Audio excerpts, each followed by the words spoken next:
विधवा औरत दुख भरी दास्तान। दापुर नाम का एक छोटा सा विकसित गांव था।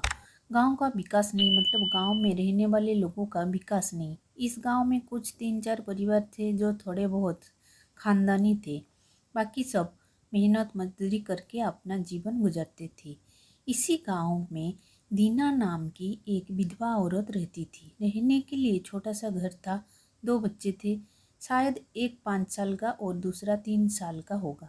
दीना का पति बहुत मेहनती था। वो दीना को किसी चीज़ की कमी महसूस नहीं होने देता था या किसी भी हालत में साथ नहीं छोड़ता था। किसी भी परिस्थिति हो दोनों साथ मिलकर सामना करते थे। पर कौन जाने किस पर कौन सा अनर्थ कब आ जाए। दीना के जीवन में ऐसी घटना घटी कि उसी घटना ने दीना के पति को दीना से छीन लिया। दीना को पति के गुजरने के बाद ऐसा लगने लगा कि मैं जिंदा तो हूँ पर मुझे जान नहीं है। परिवार चलाने के लिए अब दूसरा कोई नहीं था सिवाय दीना के। इसीलिए कैसे भी करके दीना ने अपने बच्चे के खातिर खुद को उस दुख से अलग किया। कुछ दिन बाद घर में जो था वो समाप्त हो गया।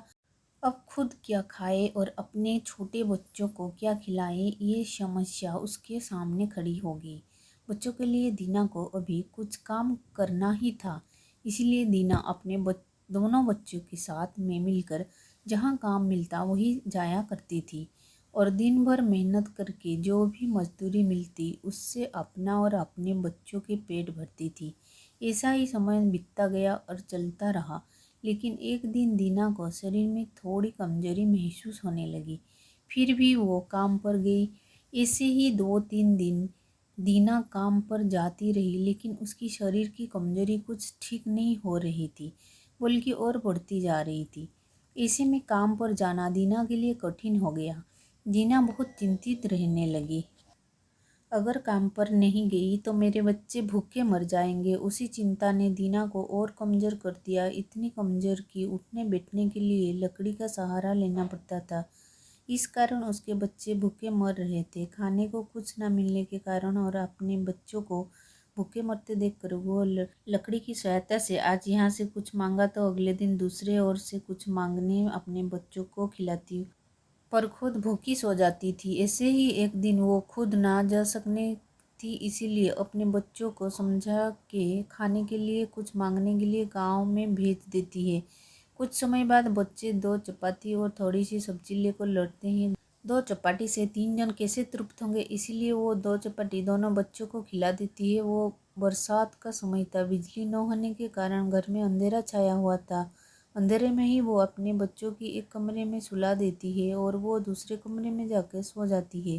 रात को तेज बारिश होती है और बिजलियां जोर से कड़कती हैं। दीना को थोड़ी आराम मिलती है, इसलिए वो गहरी नींद में पड़ जाती है। ऐसे में दीना को एक सपना दिखाई देता है। वो एकदम तंदुरुस्त हो गई है, काम पर जाती है। वो सोचती है अपने बच्चों को काफ़ी समय से अच्छा खिलाया नहीं, इसीलिए वो अपने बच्चों के लिए स्वादिष्ट खाना बनाती है। बाद में अपने बच्चों और वो साथ में बैठकर खाना खाकर सो जाते हैं। आगे सपने में दीना ने देखा उसके बच्चे जिस कमरे में सोए हुए थे उस कमरे का छत गिरकर अपने दोनों बच्चे मर जाते हैं। सपने में से दीना एकदम उठकर खड़ी हो जाती है, जान में जान आ जाती है और अंधेरे में ही अपने बच्चों के कमरे की ओर चल पड़ती है। कमरे में जाकर अपने बच्चों को देखकर दीना चैन की सांस लेती है। उसी समय दीना के शरीर में ज़्यादा कमजोरी महसूस होती है जिससे वो नीचे गिर जाती है और फिर वहाँ से उठ ही नहीं पाती है कि सांस दीना की सांस ले लेती है। फ्रेंड्स, आज का वीडियो कैसा लगा? अगर अच्छा लगा होगा तो please like share and subscribe.